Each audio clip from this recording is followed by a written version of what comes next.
Hello dear students, welcome back to Namaste English. Today we are going to learn another very important topic of English grammar, subject verb agreement. This topic will be covered in two parts. This video is part 1. Subject verb agreement को हम subject verb Concord भी कहते हैं। CBSE class 9th और 10th के students के लिए ये टॉपिक बहुत ही इम्पॉर्टेंट है। This topic is very scoring in your exam and it will also improve your fluency in speaking English. So dear students, stay with me till the end. तो let's begin. पहले देखेंगे कि subject verb concord या subject verb agreement का मतलब क्या है। Actual में सब्जेक्ट और वर्ब इन दोनों के बीच एग्रीमेंट है। ये एग्रीमेंट एक नहीं कई हैं जिनको हम रूल्स के अकॉर्डिंग समझेंगे और फिर प्रैक्टिस करेंगे। सबसे सिंपल रूल, सबसे सिंपल एग्जांपल मैं आपको बताती हूँ जो आपको पता भी होगा कि अगर सब्जेक्ट सिंगुलर है तो verb must also be singular. ये एक एग्रीमेंट है। इसी तरह के बहुत सारे एग्रीमेंट जिन्हें हम रूल्स भी कह सकते हैं उन पे हम डिस्कस करेंगे एग्जाम्पल के साथ। जैसा कि कहते हैं if the subject is plural तो verb must be plural, if the subject is singular verb must be singular. लेकिन सिंगुलर सब्जेक्ट, प्लूरल सब्जेक्ट और सिंगुलर वर्ब और प्लूरल वर्ब का नॉलेज होना ज़रूरी है। इसी पे मैं वीडियो पहले भी बना चुकी हूँ। तो प्लूरल और सिंगुलर नंबर्स आपने छोटी क्लास में पढ़े होंगे। सब्जेक्ट भी आप सिंगुलर और प्लूरल, नाउन में आप सिंगुलर नाउन, प्लूरल नाउन, क्योंकि नाउन ही सब्जेक्ट होते हैं, नाउन या प्रोनाउन, इन सब के बारे में आपने छोटी क्लास में ग्रामर में पढ़ा होगा। यहाँ पे एक पिक्चर है जिसमें आप देख सकते हैं एग्जाम्पल। जैसे सब्जेक्ट है 2 डॉग्स। अब डॉग्स नाउन है, 2 है, तो यहाँ पे ये सब्जेक्ट जो है वो आपका प्लूरल है और इसके अकॉर्डिंग वर्ब आएगा are. 2 dogs are sitting on the grass। दूसरी तरफ देखिए 1 dog is sitting on the grass। Subject singular है, एक ही डॉग है, तो वर्ब होगा सिंगुलर और सिंगुलर वर्ब यहाँ क्या हो सकता है, is sitting on the grass. तो ये एक छोटा सा सब्जेक्ट वर्ब एग्रीमेंट का एग्जाम्पल दिया है। अब हम आगे बढ़ते हैं बहुत सारे एग्रीमेंट्स, बहुत सारे रूल्स एग्जाम्पल के साथ। सबसे पहले देखिए सब्जेक्ट जो होता है वो नाउन भी हो सकता है, प्रोनाउन भी हो सकता है। तो अगर सब्जेक्ट यू है, प्रोनाउन यू, तो उसको हम प्लूरल में ही लेते हैं। यू आर अ बॉय, जैसे तो यू के साथ आर लगाया है जबकि बॉय सिंगुलर है, लेकिन ये एक्सेप्शन है, हमेशा याद रखिए। आई, यू, इन सब को हम प्लूरल वर्ब के साथ ट्रीट करते हैं।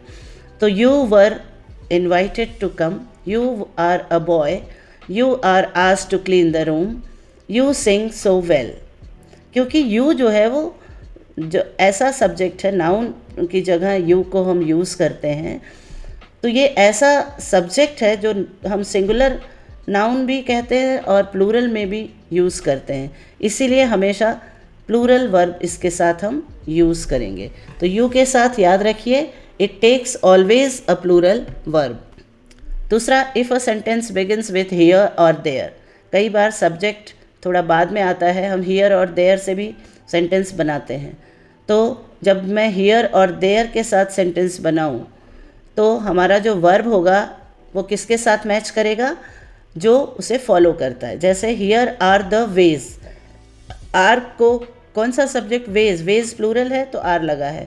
अगर होता हियर द वे तो यहाँ पे हियर इज़ द वे। जैसे दूसरे सेंटेंस में आप देखिए there is a huge gap, gap जो है वो सिंगुलर सब्जेक्ट है इसलिए सिंगुलर लगाया है देयर के साथ। हियर भी होता है यहाँ तो भी गैप सिंगुलर है, उसके अकॉर्डिंग हम वर्ब लगाएंगे। So here are the ways on how to preserve meat, there is a huge gap between the rich and poor. अगला देखिए एग्रीमेंट या रूल।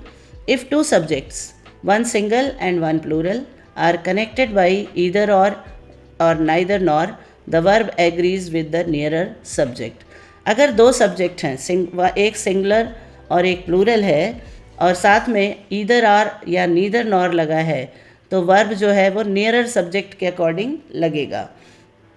एग्जाम्पल देखिए, neither the players nor the coach is joining. Coach singular है इसलिए यहाँ is लगा है, क्योंकि कोच जो है वो नियरर सब्जेक्ट है। दूसरे सेंटेंस में आप देखिए, ईदर द कंडक्टर और the singers are attending the concert. Singers plural है इसलिए आर लगा है। अगर ये उल्टा हो जाता, ईदर द सिंगर्स और कंडक्टर, तो इज़ लग जाएगा, क्योंकि जो नियरर सब्जेक्ट है उसके अकॉर्डिंग वर्ब लगता है। नेक्स्ट एग्रीमेंट या रूल देखिए, अ singular subject followed by intervening words और phrases such as with, as well as, in addition to, accompanied by, together with, no less than, इनके साथ हमेशा हम सिंगुलर वर्ब लगाते हैं।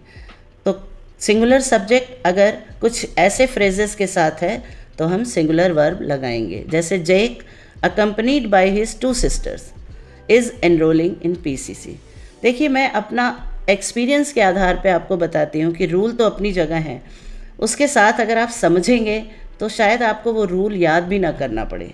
अब जैसे देखिए, Jack accompanied by his 2 sisters is enrolling in peace. Main subject यहाँ पे जेक है। जेक जो है वो अपनी सिस्टर्स के साथ एनरोल कर रहा है, मतलब वो खुद के लिए है, तो इसलिए यहाँ पे इज़ लगा है। Daddy as well as my brothers is enjoying the party. Main subject यहाँ डैडी है। डैडी मेरे भाइयों के साथ पार्टी एंजॉय कर रहे हैं, तो यहाँ पे डैडी जो है मेन, इसलिए यहाँ पे इज़ लगा है। अगर आप सेंस देखेंगे तो सिंगुलर जो डैडी है, that subject is dominating the other phrases. Next, singular subjects joined by and require a plural verb except when they mean one thing. ये बताया जा रहा है कि अगर सिंगुलर सब्जेक्ट 2 हैं, एंड के साथ ज्वाइन किया गया है, तो यहाँ पे प्लूरल वर्ब तो लगेगा, लेकिन कभी कभी 2 सब्जेक्ट होते हैं लेकिन वो एक ही चीज़ को रेफ़र करते हैं, तो वहाँ पे इज़ लग जाएगा, वहाँ पे सिंगुलर वर्ब होगा। आप एग्जाम्पल देखिए, Larry and Mercy are reading novel. 2 बच्चे देखिए पढ़ रहे हैं, तो प्लूरल हो गए सब्जेक्ट, तो यहाँ पे आर लगा। My teacher and friend is here, मतलब माई टीचर जो है वही फ्रेंड है, वो एक ही के बारे में कहा जा रहा है। इज़ हियर, इसलिए यहाँ पे इज़ लगाया। 2 singular subjects joined bye either और नीदर नॉर। अगर दोनों ईदर और नीदर नॉर के साथ 2 सिंगुलर सब्जेक्ट हैं तो सिंगुलर वर्ब होगा। जैसे सेंस समझने की कोशिश कीजिए, ईदर और का मतलब होता है या, नीदर नॉर का मतलब होता है ना तो ये ना वो, और ईदर का या तो ये या वो, तो कोई एक ना। तो अब देखिए, either mummy or daddy is coming with me at the outbound, दोनों में से कोई एक आ रहा है। Neither Ferdi nor Julis is waiting for you, दोनों में से कोई एक, मतलब या तो कोई नहीं, ना तो वो ना वो, और ना या तो मम्मी या डैडी, ठीक है। तो इसलिए यहाँ पे हम सिंगुलर सब्जेक्ट लगाते हैं। If a singular subject is followed by a phrase containing a plural noun the verb is singular. अगर सिंगुलर सब्जेक्ट जो है किसी ऐसे फ्रेज के साथ है, प्लूरल नाउन है, तो वर्ब सिंगुलर होगा।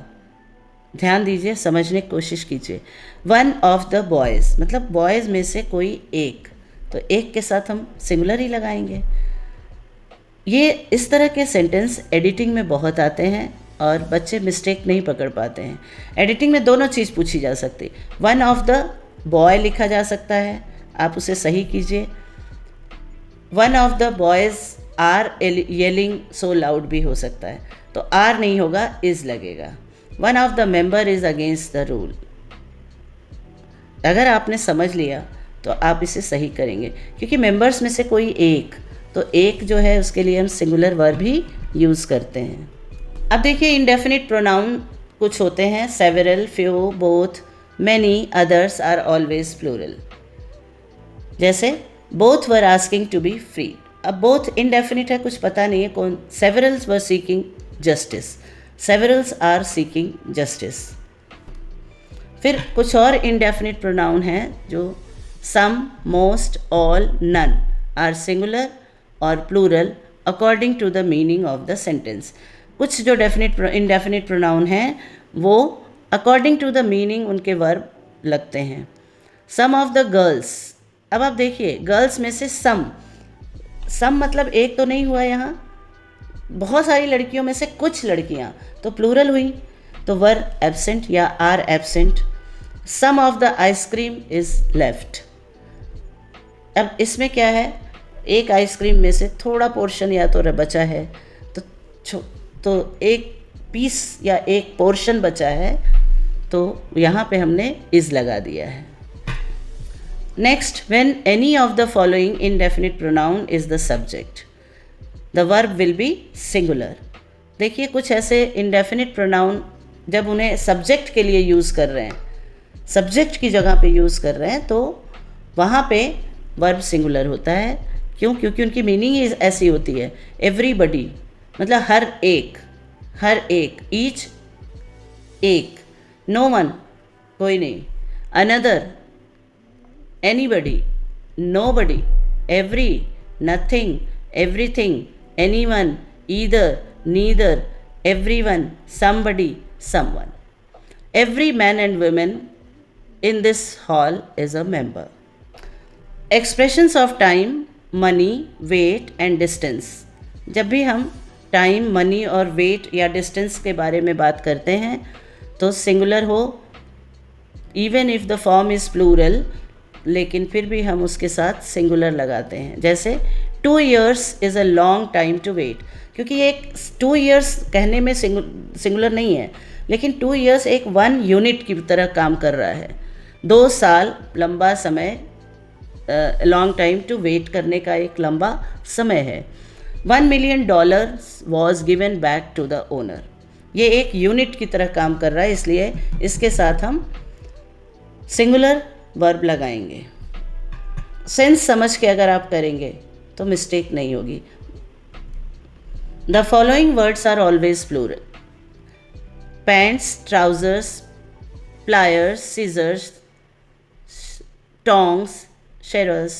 However if the word pair is use, जब भी पेयर में कोई चीज़ यूज़ की जा रही है तो वर्ब सिंगुलर होगा, क्योंकि होता तो एक ही है ना। सीजर में 2 वो हैं, ट्राउज़र में 2 लेग्स हैं, लेकिन है तो एक ही चीज़। Pants are torn into 2. The pair of scissors was placed on the table. जब भी पेयर वाले यूज़ करेंगे तो हम उनके साथ हमेशा सिंगुलर यूज़ करेंगे, और जब हम उनके प्लूरल नंबर यूज़ करेंगे, जैसे पैंट्स, ट्राउज़र्स, प्लायर्स, इस तरह से यूज़ करेंगे तो प्लूरल वर्ब लगाएंगे, क्योंकि उसमें हम नंबर गिन रहे हैं। लेकिन अगर एक यूनिट है, उसमें 2 वो बने हुए हैं, तो उसके साथ सिंगुलर ही लगेगा।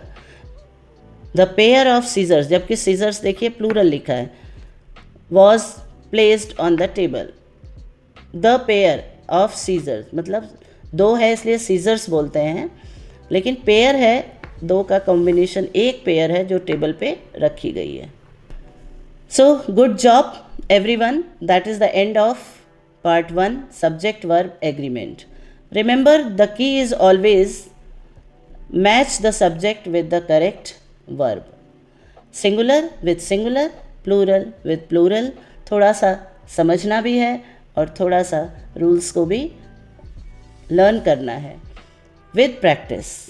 So if you enjoyed learning with me, do like this video, share it with your friends and subscribe Namaste English for more easy grammar lessons. So see you soon in part 2.